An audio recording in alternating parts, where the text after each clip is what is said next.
Pleasant morning, my dear grade 12 students. Let us start our class with an opening prayer. I request everyone to please bow their heads into the presence of the Lord as we adore His holy name in the name of the Father, the Son, and Holy Spirit. Amen. Lord, true source of light and wisdom, give me a keen sense of understanding, attentive memory, and the capacity to grasp things correctly. Grant me the grace to be accurate in my exposition and the skill to express myself with earnest and clarity. Be with me at the start of my work, guide its progress, and bring it to completion. Grant this through Christ our Lord. Amen. Father, the Son, and Holy Spirit. Amen.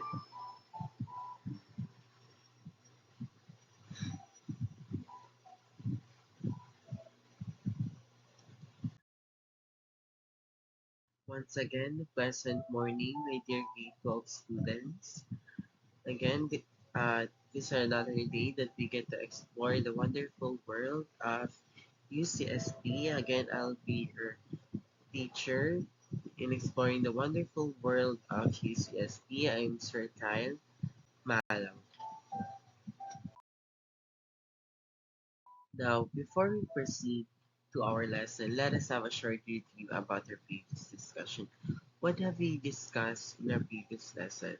In our previous lesson, we learned about state institutions. No? We learned about the different political organizations. No? We have bands, tribes, and then from bands and tribes, no, we realize the transformations or the difference from it to nation and states, no, which we can uh, con- we can all agree that the bands and tribes are much more smaller, compared to larger institutions such as nation and state. Now, today we will explore non-state institutions. No? When we say non-state institutions, this pertains to the different groups and different organizations outside the government. No? But although they uh, they are outside the government, still play a crucial or important roles in our society. We can see dito how different private sector actors, no, civil society organizations, and economic institutions shape governance beyond the state and market.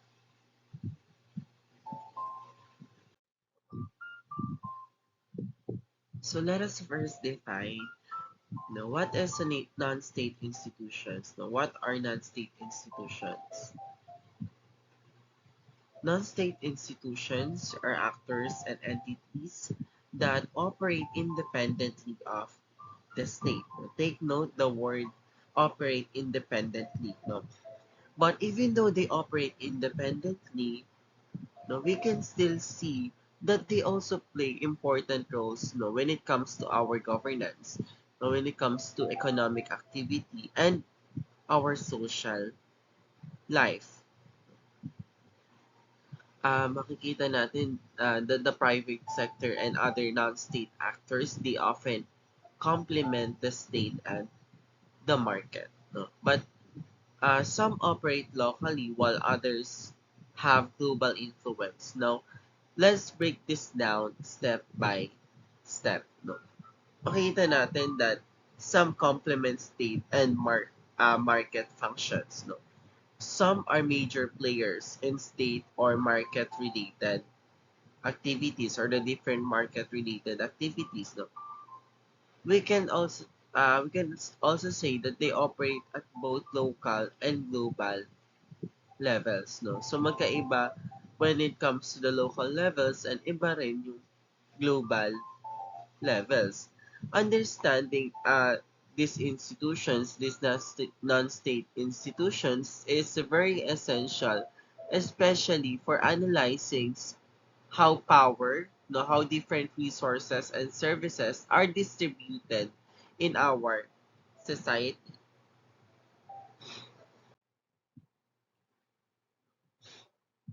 Now, let us compare and contrast organizations versus institutions. What is an organization and what is an institution? Both of these two concepts, no, they are often used interchangeably. No, we can use them interchangeably, but no, even though we can use them interchangeably, they are still distinct from one another. No?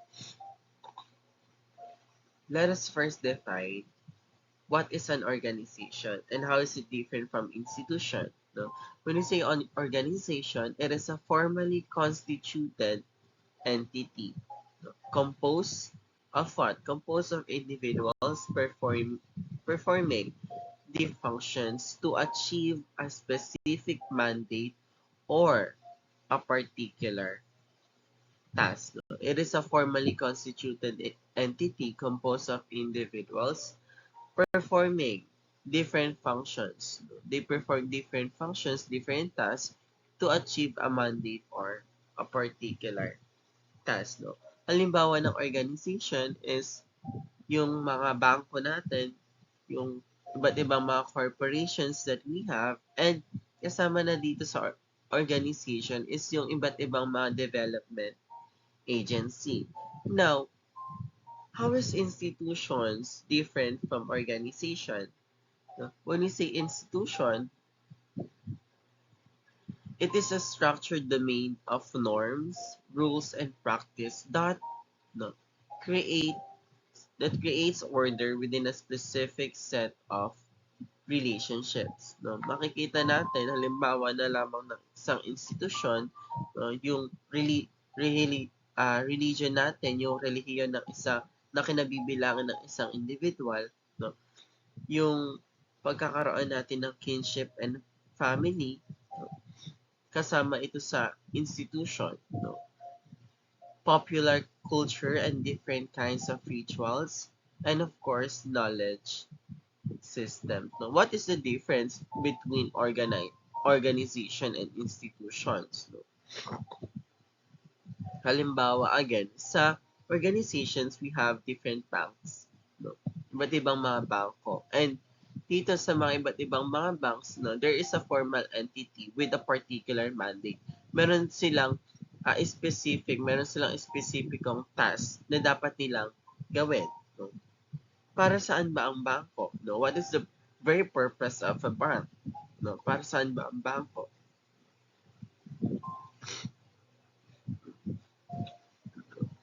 Makikita natin that na these different organizations, these different examples of organizations katulad na lang ng bangko, corporations, and development agencies, they are considered as organizations. Why? Because uh, these examples, they achieve a specific mandate or a particular task. No? They have their own purpose. They have their own goal. No? That is specific no, to their own functions. No? That's why no, they are considered as an organization. No? Institution on the other hand, halimbawa na lamang again yung pagkakaroon natin ng family. No?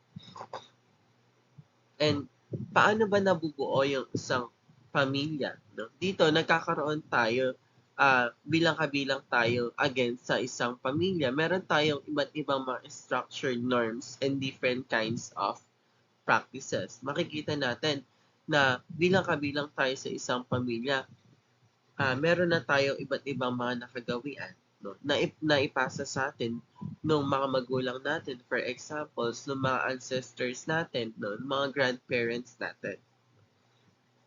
Did you understand?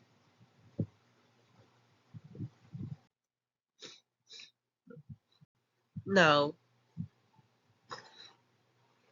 according to Perlman and Cunningham, way back in 2011, Non-state actors are organized political or social actors, no, not directly connected, are actors not directly connected to any established institutions or the state, but pursuing aims that affect vital state interests. No? No? They can be, no, for example, market or economic organizations. No?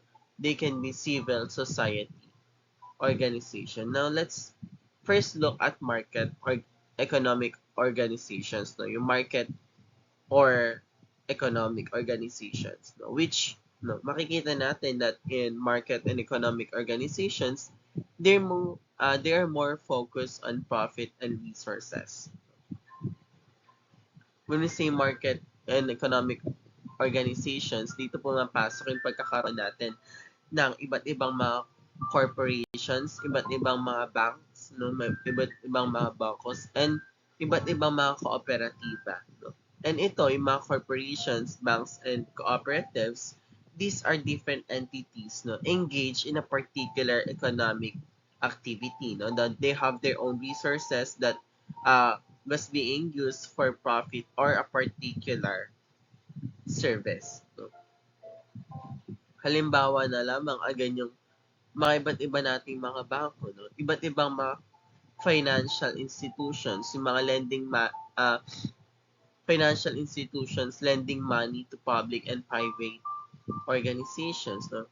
Dito makikita natin sa market or economic organizations, we have commercial banks, no? We have as savings banks, we have cooperative banks, investment banks, Islamic banks, no? Iba't ibang mga types of banks. Now, my question is, why are banks considered important, no, in non-state or institutions? No? Bakit ba mahalaga yung pagkakaroon natin ng iba't ibang mga bangko, no, when it comes to non-state institutions? No? Because, no, these different kinds of banks, no, hindi lang siya itinayo, no, but makikita natin that they provide loans. No? Pwedeng makahiram ang isang tao, no, gamit ang bangko. Dahil sa bangko, no, we can also save, no? Pwede tayong magkaroon ng savings, no? And different financial services, no? That can support both individuals or different types of businesses. Halimbawa na lamang yung mga iba't ibang mga corporations natin, no? We have broad category of different companies engaging in lawful activities. No? That is to provide different goods and services. And sa corporations, we have stock corporations. No? Kapag sinabi nating stock corporations, it is owned by shareholders. No? Non-stock corporations naman, kapag sinabi natin non-stock corporations, it is owned by members. No? So there's a difference when it comes to non-stock and stock corporations.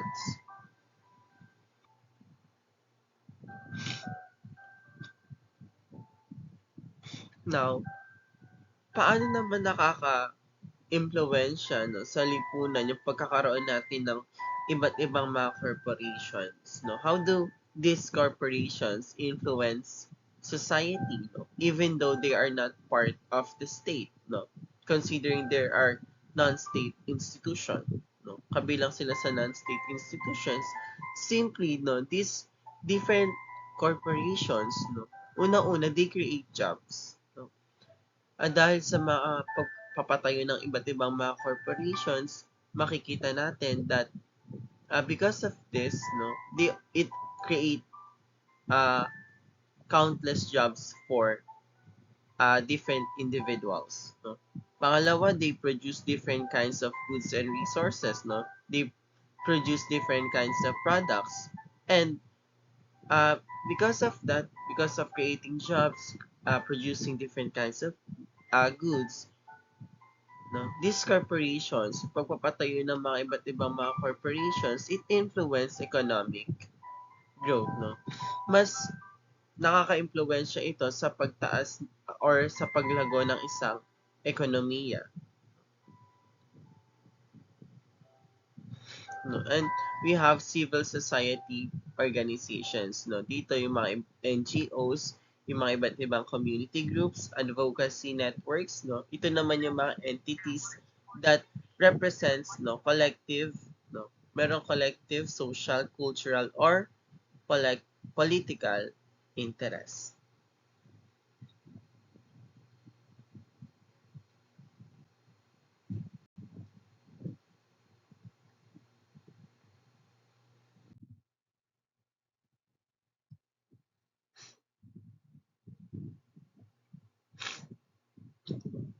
Now, let's move on to market and economic organizations, no?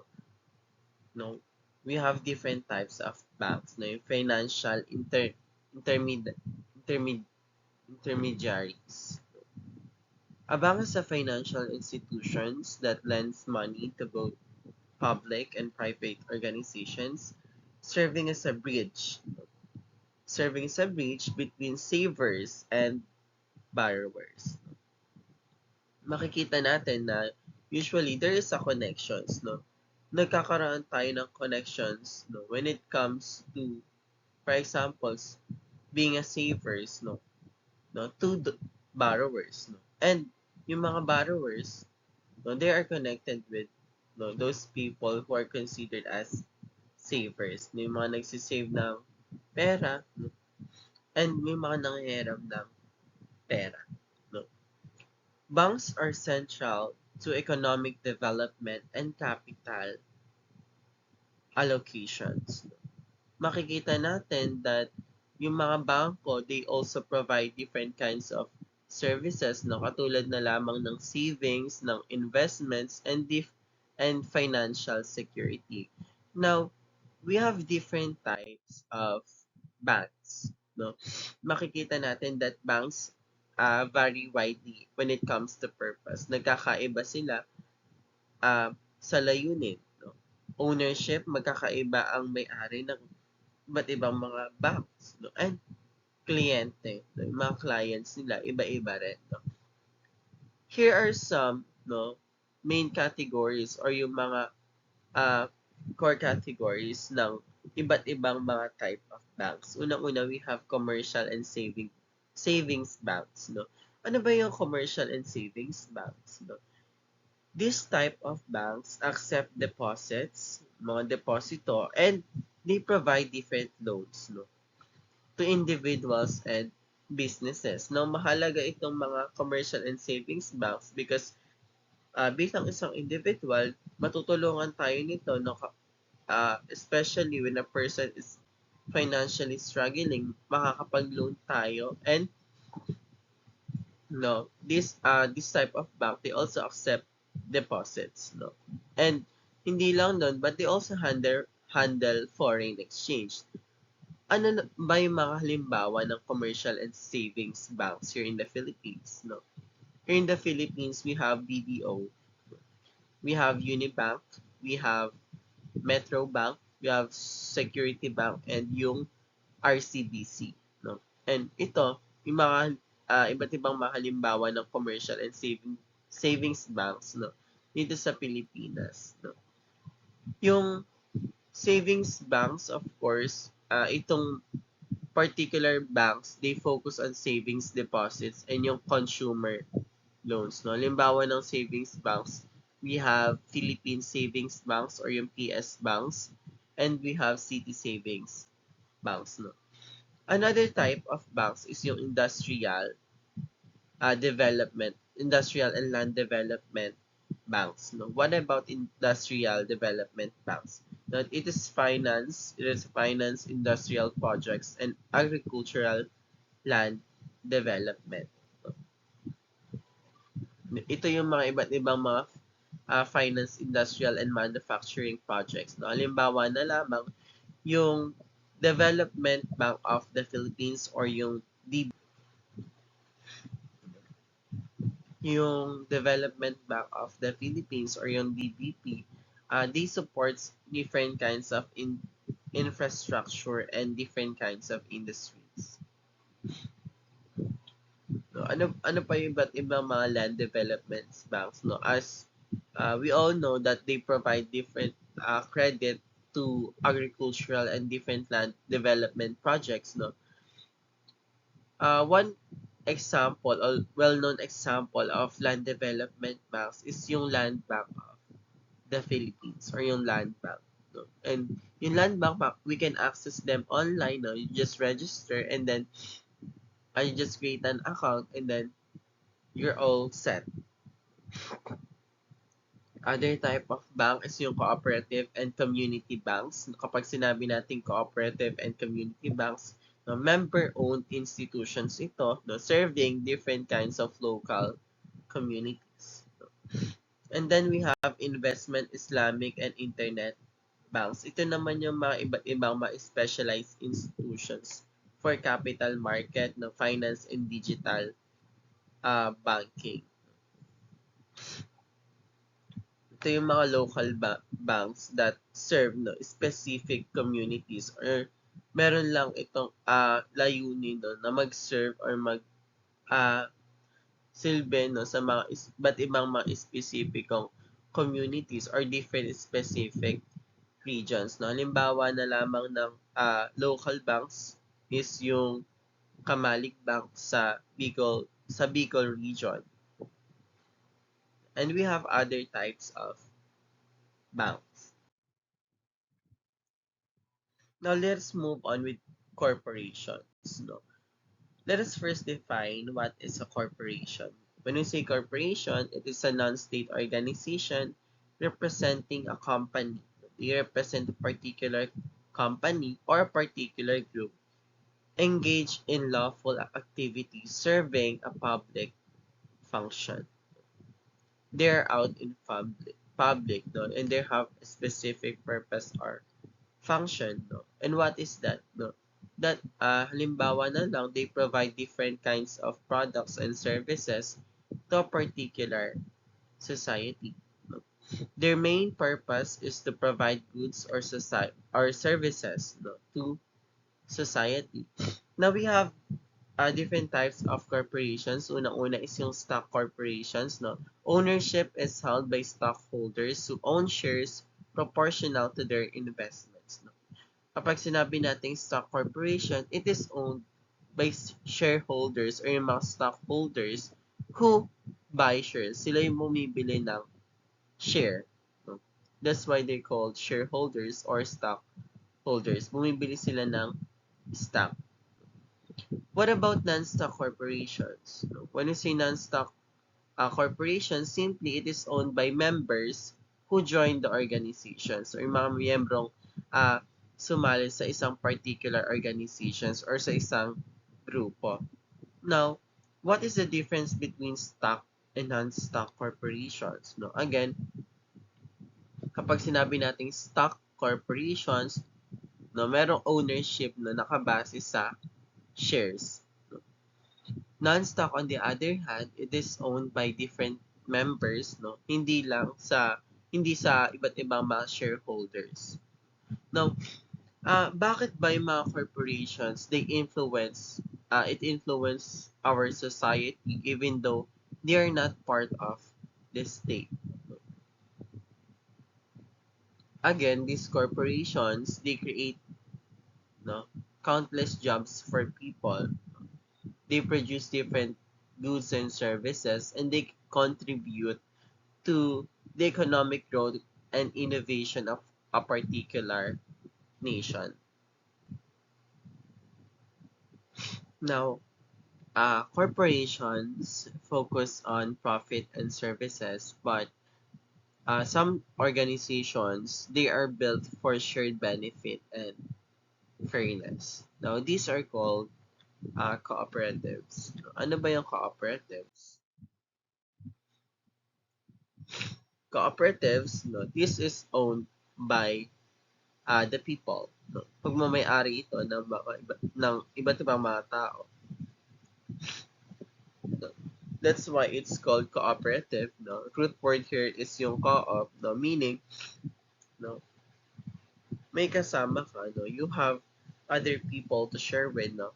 A cooperative is an autonomous, no, voluntary association whose members democratically operate the organization to meet shared economic, social, and cultural needs. No? Dito natin makikita na nagtutulong-tulong yung mga iba't ibang mga tao para no, nagbabahagi sila ng mga iba't ibang mga pangangailangan when it comes to economic and social or cultural needs ng isang tao.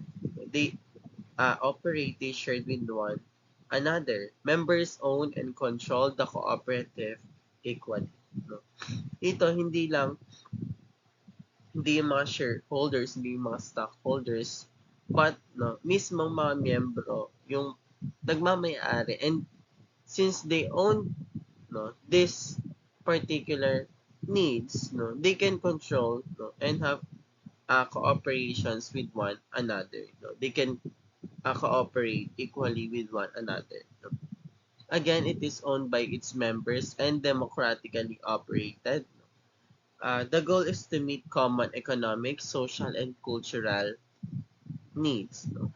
Now, we have different types of cooperative. No? We have first the housing cooperative. When we say housing cooperative, makikita natin na yung mga residente, they share ownership or occupancy rights. No?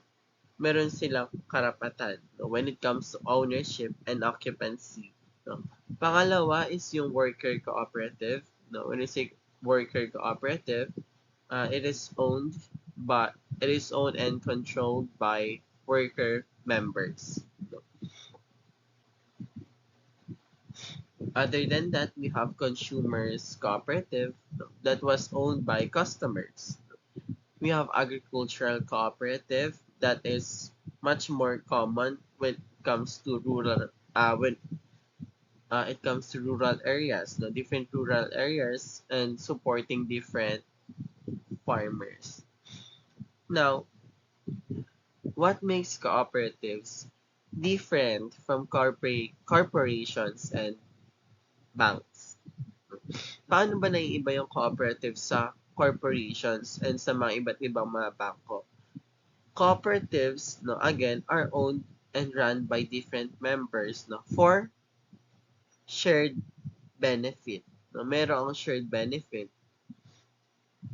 Meron silang shared goals. No, they focus on fairness and community needs, not just profit. No, hindi katulad nung sa banks and sa corporations. No, ano ba ang halimbawa ng cooperatives no sa isang community? For example, a local farmers cooperative that helps members, no, lahat ng miyembro na magbenta ng mga iba't ibang mga crops, no.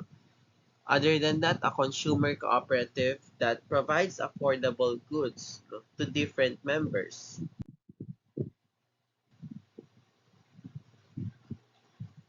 Again, we have different types of cooperative. No, we have four types of cooperative. No, the first one is yung housing cooperative.